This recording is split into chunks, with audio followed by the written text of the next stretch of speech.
नमस्कार, मैं सुनैना कश्यप और आप देख रही हैं KH लाइव हिमाचल। नकल खुलेआम, मेहनत बेनाम, भरोसे की लाश उठाए हर एक इम्तिहान।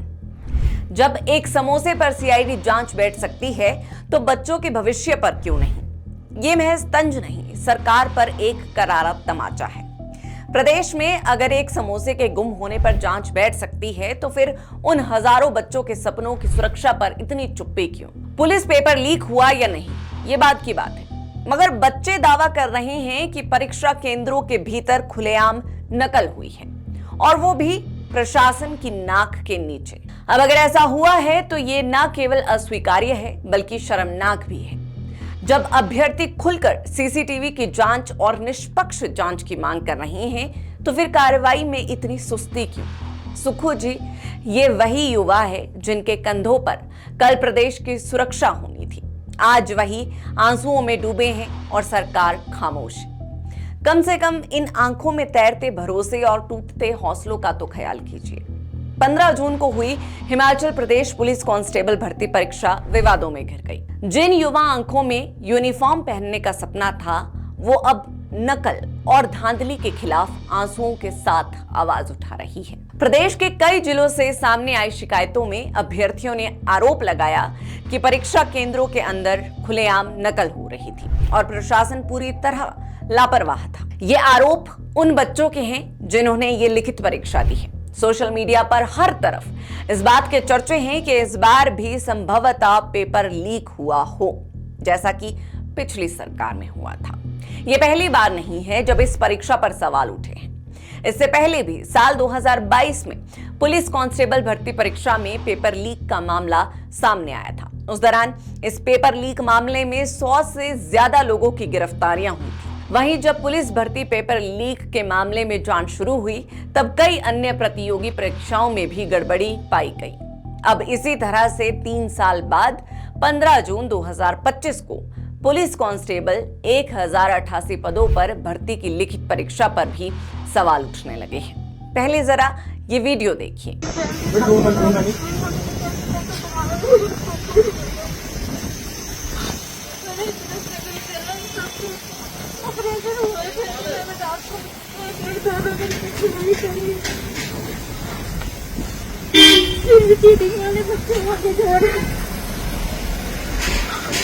कि हमें मौका ही मत दो, सच में बच्चे का दुनिया को भी नहीं क्यों, मतलब ऐसे पता है कि मतलब वही बच्चे रखने हैं तो मत करो ना हमारे लिए। हमारे पास पैसा नहीं, हम कहाँ से? हमारी सरकार एक समोसे के लिए CBI की जांच करवा सकती है ना, तो हमारे फ्यूचर के लिए इतना नहीं कर सकती? सर हम कॉम्पिटिटिव एग्जाम की तैयारी कर रहे हैं, हमें नहीं पता, इतना तो पढ़ ही लेते कहाँ हमारा सेंटर है ना, बोलते उसका बॉय स्कूल में। सर ऐसे हो सकता है? हमारे साथ तो सर अन्याय हो रहा है। सर गरीब फैमिली से हम क्या करें, कहाँ जाए? इतनी मुश्किल से तैयारी करके तब 2-2.5 साल पढ़ते हैं। आप लोग को ये डर है कि भाई बाकी में चीटिंग करें तो आप लोग पैसे नहीं होंगे? नहीं, बहुत ज्यादा हो जाए।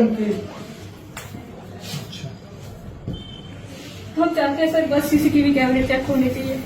मतलब देखो ऐसा है सर चेकिंग भी अच्छे से नहीं हुई है। हमारे साथ बिना चेकिंग कराए अंदर आ गई थी सर। मतलब मैं खुद जाती तो फोन ले जाके चीटिंग कर सकती थी सर। इतना हुआ है सर, कॉलेज में अंदर आ गई थी और उनको बिठा दिया था। अच्छा। और पूरा मतलब 2 घंटे बातें कर रहे थे। ये हमारे भाई बहन है, हमारे युवा पीढ़ी है जिनका भविष्य खतरे में लग रहा है। भैया मैं ये कहना चाहती हूँ कि मतलब 4 सेंटर थे हिमाचल में, है ना, और 4 डिस्ट्रिक्ट में पेपर हुआ, 18 सेंटर थे। हर एक सेंटर में बच्चे सारे बोल रहे हैं कि चीटिंग हुई है। भाई हमारे सेंटर में खुद हुई है। मैं ये चाहती हूँ कि भाई जिन बच्चों ने चीटिंग करी है उनको ब्लैक लिस्ट किया जाना चाहिए, है ना। कैमरे चेक होने चाहिए भैया, सबसे बड़ी बात तो ये है, ठीक है। ऊपर से हम जब वहाँ पे गए हमारी चेकिंग अच्छे से नहीं हुई है। हम आराम से मतलब ऐसे था कि फोन अंदर लेके जा सकते थे हम, चेकिंग अच्छे से नहीं हुई है।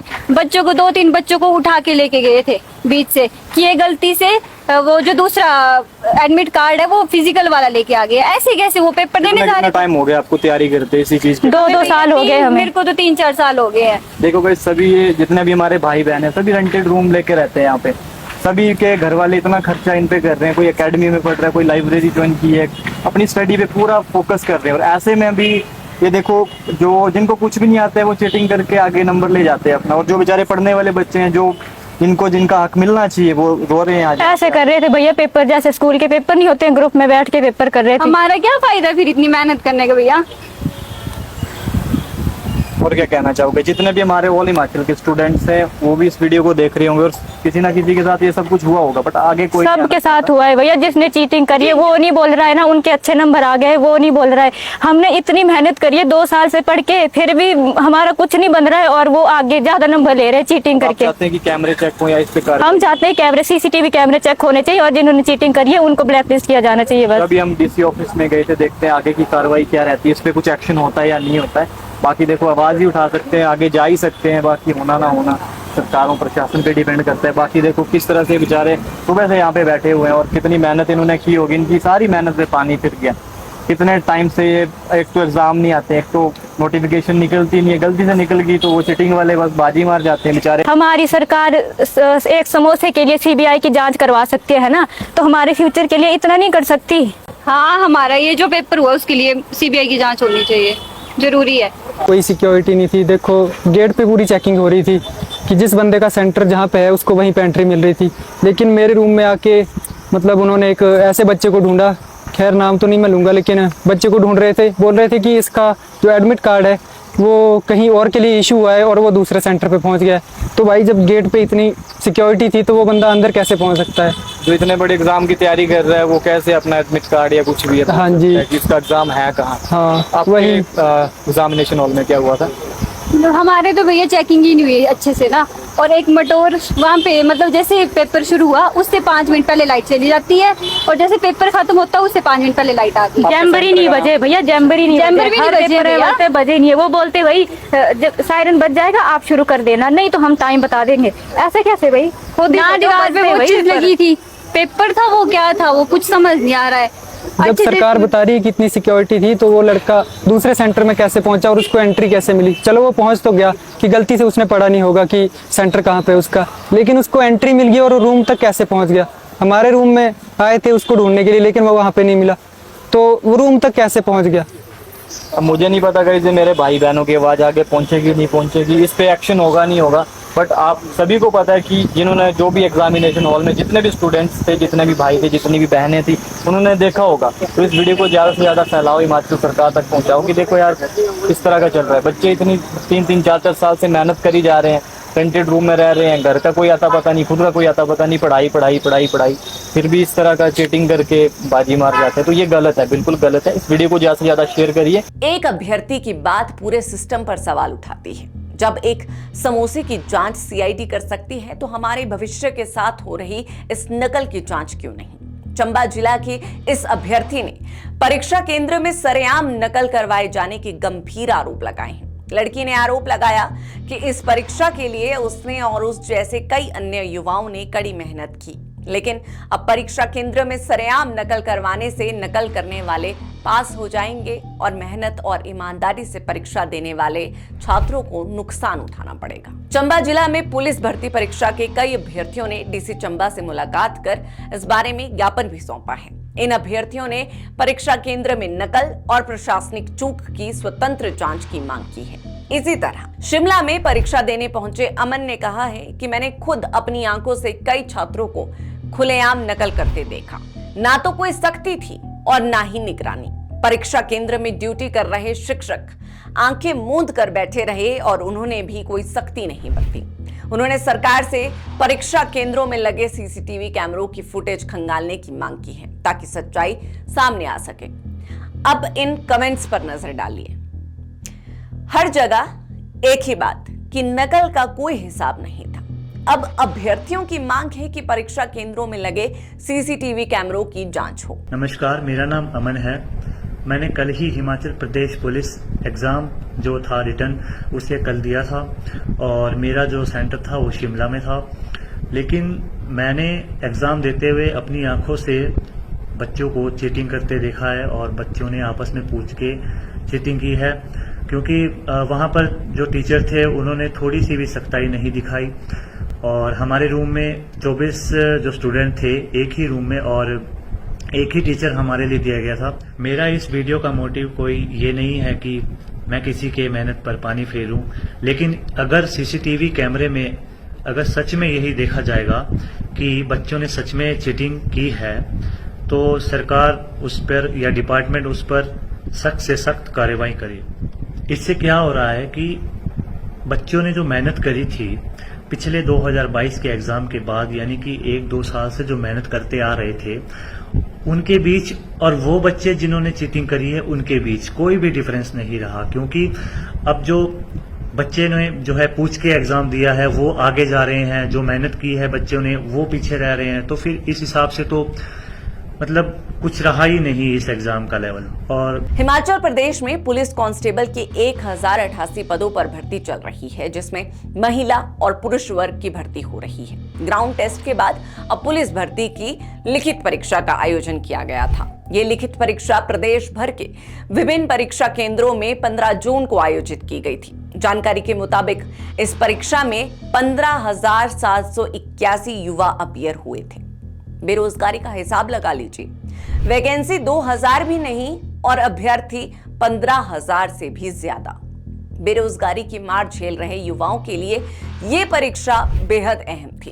अब इन हालातों में भी अगर पेपर में गड़बड़ी हो तो फिर बेरोजगार युवा जाएं कहां? पुलिस भर्ती के नाम पर ठगी की जा रही है। शातिरों द्वारा अभ्यर्थियों को पुलिस के रिटन एग्जाम में पास करवाने के झांसा देकर पैसों की ठगी की जा रही है। पालमपुर में 2 ठग पकड़े गए जो भर्ती पास करवाने के नाम पर पैसों की वसूली कर रहे थे। हालांकि पुलिस अब इस एंगल से भी जांच कर रही है कि कहीं पेपर लीक तो नहीं हुआ। अगर ये पेपर लीक हुआ है तो फिर सुक्खू सरकार पर सवालों की गाज गिरना तय मानिए, क्योंकि ये वही कांग्रेस की सरकार है जो सत्ता में आने से पहले पेपर लीक पर बड़ी बड़ी बातें करती थी। उधर विपक्ष ने भी इस मामले को लपक लिया। पूर्व मुख्यमंत्री और नेता प्रतिपक्ष जयराम ठाकुर ने सुक्खू सरकार पर निशाना साधते हुए कहा कि 2 साल में हुई पहली बड़ी भर्ती में ही गड़बड़ी सामने आना सरकार की नाकामी है। उन्होंने कहा, मेहनत करने वाले रो रहे हैं और सेटिंग करने वाले हंस रहे हैं। क्या यही है नई सरकार का सिस्टम? एग्जामिनेशन सेंटर के अंदर खुले तौर पर चीटिंग हो रही थी। नौजवान वहां पर ग्रुप में बैठ करके डिस्कस करके पेपर जो है वहां पर सॉल्व कर रहे थे। और उन्होंने इस बात को भी कहा है कि अगर इस सारी बात पर आपको भरोसा नहीं है तो उन स्थानों के जो एग्जामिनेशन सेंटर थे उसकी सीसीटीवी की रिकॉर्डिंग निकाली जाए और उसमें निकालने के बाद आपको मालूम पड़ेगा कि क्या हुआ। और जो कैंडिडेट है उन्होंने ये भी आरोप लगाया है कि कोई भी आदमी बिना चेकिंग के एग्जामिनेशन सेंटर के अंदर तक आ सकता था, मोबाइल भी साथ लेकर के जा सकता था और अंदर जाकर के भी बहुत ज्यादा इस बात को लेकर के पूछताछ नहीं। और इसका दूसरा पार्ट में अगर आपके ध्यान में लाऊं, क्या यह सत्य नहीं है कि वहां